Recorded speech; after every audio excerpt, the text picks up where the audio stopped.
I've been living alone for 4 years in an old building downtown. It's one of those places built in the 70s, with thin walls and hallways that are always kind of dark. I always liked living there. It was cheap, in a great spot, and had this weird, run-down charm. But everything changed the day a new neighbor moved into apartment 304. I didn't see him arrive. One day, there was just a new nameplate on the door that said Silva, and some dirty fingerprints on the doorknob. I thought it was odd, but didn't really care. At first, he was just another new neighbor, just another stranger in the building. But then weird stuff started happening.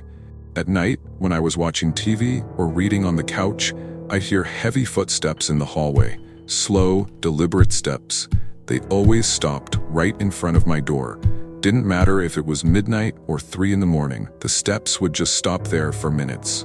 I'd freeze, staring at the door, listening to that silent presence on the other side. And then, out of nowhere, the footsteps would start up again and fade away toward the elevator. I tried to convince myself I was just being paranoid. Maybe someone was drunk or just distracted, but things got worse. I started finding notes slipped under my door. They were scraps of torn paper, sometimes with just one word: "Hi. Are you there?" Or just a rough drawing of an eye. Once I found a note that said, "You seem so lonely." No signature, but I knew who it was. One night, while I was making dinner, I noticed a shadow through the crack in my kitchen door, the one that leads to the balcony. It was the guy from 304, just standing on his balcony, staring straight into my apartment. I didn't have the curtains closed at that moment. He didn't even try to hide it. He just stood there, not moving, with this slight smile. I felt a chill in my stomach and yanked the curtains shut. The next day, I went down to the front desk to ask about him. The doorman, this old tired guy, just shrugged. He said the new tenant hardly ever talked to anyone and always paid his rent in cash, straight to the landlord. "Weird guy," the doorman said, "but he doesn't cause trouble." I decided to set up a makeshift security camera pointing at my door. For the first few days, nothing weird happened. But on the 5th night, I checked the footage and felt my blood run cold. At 2:10 in the morning, the guy from 304 showed up on the video. He walked up to my door, got down on his knees, and pressed his forehead against it for almost 3 minutes. Then he got up slowly and left. That was the last straw. I called the cops and showed them the footage. 2 officers came to the building and talked to him.